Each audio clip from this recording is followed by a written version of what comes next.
આ વર્ષે ખેડૂતો પાયમાલ બની જાય તેવી સ્થિતિ ઊભી થઈ છે। એટલે ઘાસચારા માટે આ વખતે ખેડૂતોને ખૂબ તકલીફ પડવાની પશુ આવનારા ભવિષ્યમાં સમયમાં ખેડૂત દેવાદાર બની જશે અને જમીન વેચવા પણ ઉપર આવી જશે। પાક પકાવી અને પૂરો સમય આવ્યો વાટવા ટાઈમે એટલે પૂરેપૂરું નુકસાન થયું છે।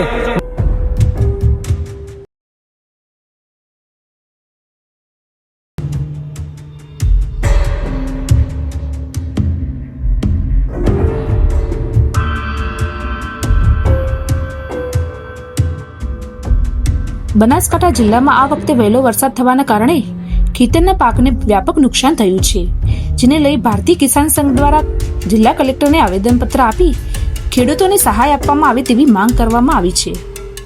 બનાસકાંઠા જિલ્લામાં આ વખતે વહેલો વરસાદ થવાના કારણે ઉનાળુ પાક બાજરી અને મગફળીને ભારે નુકસાન થયું છે, જેના પગલે ખેડૂત મોંઘા ભાવના બિયારણ ઉગાડેલો પાક નષ્ટ થઈ ગયો છે, જેના કારણે ખેડૂતોને ભારે નુકસાન થયું છે। જેના પગલે ભારતીય કિસાન સંઘ દ્વારા કલેક્ટર કચેરી ખાતે એકત્ર થઈ જિલ્લા કલેક્ટરને આવેદનપત્ર આપી જિલ્લામાં સર્વે કરી કામગીરી હાથ ધરવામાં આવે અને નુકસાન થયેલા ખેડૂતોને સહાય ચૂકવવામાં આવે તેવી માંગ કરવામાં આવી છે। જો માંગ નહીં સ્વીકારવામાં આવે તો આગામી દિવસોમાં પણ ઉગ્ર આંદોલન કરવાની ચીમકી ઉચ્ચારવામાં આવી છે। સમગ્ર એશિયામાં બનાસકાંઠા જિલ્લામાં સૌથી વધારે બાજરીનું ઉત્પાદન થાય છે અને ઉનાળામાં પણ સમગ્ર એશિયામાં સૌથી વધારે મગફળીનું ઉત્પાદન પણ બનાસકાંઠા જિલ્લો કરે છે। આ વર્ષે ખેડૂતોએ ખૂબ સારા પાકની આશાએ ઉનાળુ બાજરી અને મગફળીનું વાવેતર કર્યું હતું। સમય કરતા 20 દિવસ વહેલો વરસાદ આવવાને લીધે આ વર્ષે ખેડૂતો પાયમાલ બની જાય તેવી સ્થિતિ ઊભી થઈ છે। ઊભી બાજરીમાં પણ ઉગી ગઈ છે અને જે બાજરી કાપેલી હતી એ બાજરીમાં પણ ઘાસચારો અને બાજરી તમામ ખેડૂતોના નષ્ટ થઈ ગયા છે। સાથે સાથે મગફળી પણ જેમને ઉછેરેલી હતી એ મગફળીનો ઘાસચારો પણ નષ્ટ થયો છે અને મગફળી પણ ઉગી ગઈ છે। ઊભી મગફળીમાં પણ મૂળના સડાને લીધે જે ખેડૂતો ઉછેરવા જાય છે એમને આખી મગફળીનો ખાલી ડોકો જ આવે છે, અંદરથી મગફળી આવતી નથી। એટલે ઊભો પાક પણ અત્યારે નષ્ટ થઈ ગયો છે અને જે ઉછેરેલો છે એ પણ થયો છે।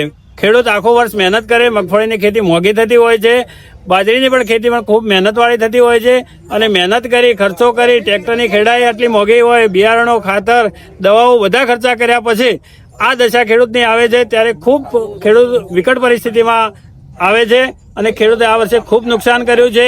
સરકારને અમે આજે રજૂઆત કરવાના છે કે એનું તાત્કાલિક સર્વે કરી અને યોગ્ય ખેડૂતોને વળતર આપવું જોઈએ। નહીં વળતર આપે તો ખેડૂતો દેવાદાર બનશે।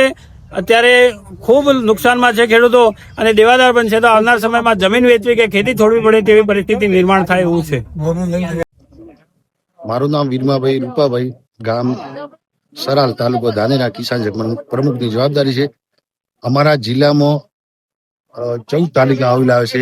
14 તાલુકામાં આટલું મોટું નુકસાન છે કે ધાનેરા તાલુકામાં નદીનું વેણ આવતા મકાન પણ ધરાશ થાય છે, પછી પશુ પણ ખેત તણાઈ ગયા છે અને જે પાક ઉભો પાક હતો પણ ખૂબ નષ્ટ થયો છે, જેવી કે બાજરી, મગફળી, અનેક પ્રકારના પાકો પણ નષ્ટ થઈ ગયા છે। જે બાજરી ઉગી હતી એ પણ ઉગી ગઈ છે। એટલે ઘાસચારા માટે આ વખતે ખેડૂતોને ખૂબ તકલીફ પડવાની, પશુને ખાણ અને જે ચારો છે ચારો બધો મોટા પ્રમાણમાં બગડી ગયો છે। એટલે આ વખતે સરકારને વિનંતી કરીએ છીએ કે તાત્કાલિક સર્વે કરે અને ખેડૂતોને સહાય રૂપી જે સર્વે થાય એમાં વળતર આપશે ને ખેડૂત પાયમાલ પાક થઈ ગયો છે એ અમારી વિનંતી છે। હું રબારી ખેંગારભાઈ ઈશ્વરભાઈ, ગામ શેરા, ધાનેરા તાલુકા, ભારતીય કિસાન સંઘ મંત્રી તરીકેની જવાબદારી નિભાવું છું। મારી સરકારશ્રીને એક જ નર્મ વિનંતી છે કે આ વખતે ધાનેરા તાલુકાના મોટા ભાગના ખેડૂતોએ મગફળી અને ઉનાળુ બાજરીનું વાવેતર કરેલું હતું। ખરો તાપ અને વેઠીને જે ઉનાળુ બાજરી પકવી અને માણસોને પૂરી ભોજન તરીકે પૂરી પાડવાની હતી એ કુદરતના જેને મુખમાં આવેલો કોનવીઓ છીનવાઈ લીધો છે, તો તેનું સરકારશ્રીએ યુદ્ધના ધોરણે જે નવી મગફળીનું વાવેતર કરેલ હતું તે પણ નષ્ટ પામેલ છે અને જે પાકેલો પાક હતો એ પણ વરસાદ 10 થી 15 દિવસ વહેલા આવવાના કારણે તે સંપૂર્ણ નાશ પામેલ છે। પશુઓને ખાય તેવી પરિસ્થિતિ પણ એ પાકની નથી। તો તે સરકારશ્રીને અમારી 2 હાથ જોડીને નર્મ વિનંતી છે કે યુદ્ધના ધોરણે જો આ સર્વે કરી અને નુકસાનકારક ખેડૂતોને વળતર ચૂકવવામાં નહીં આવે તો આવનારા ભવિષ્યમાં સમયમાં ખેડૂત દેવાદાર બની જશે અને જમીન વેચવા પણ ઉપર આવી જશે એવી અમારી માનવી છે। તો 2 હાથ જોડીને સરકારશ્રીની નર્મ વિનંતી કે યુદ્ધના ધોરણે સર્વે કરાઈ અને અસરકારક ખેડૂતોને તાત્કાલિક યુદ્ધના ધોરણે વળતર આપવા એવી અમારી નર્મ વિનંતી। રવિલાલ ગંગારામ, અમીરગઢ તાલુકો. અમારા અમીરગઢ તાલુકાની અંદરમાં સતત નુકસાન થયેલું છે. બાજરી તેમજ મગફળીનું વાવેતર કરેલું હતું. એ ઉનાળાનું વાવેતરની અંદર ઓછામાં ઓછો 100% ઉપર વાવેતર હતું. ટોટલ વાવેતરની અંદર લોકો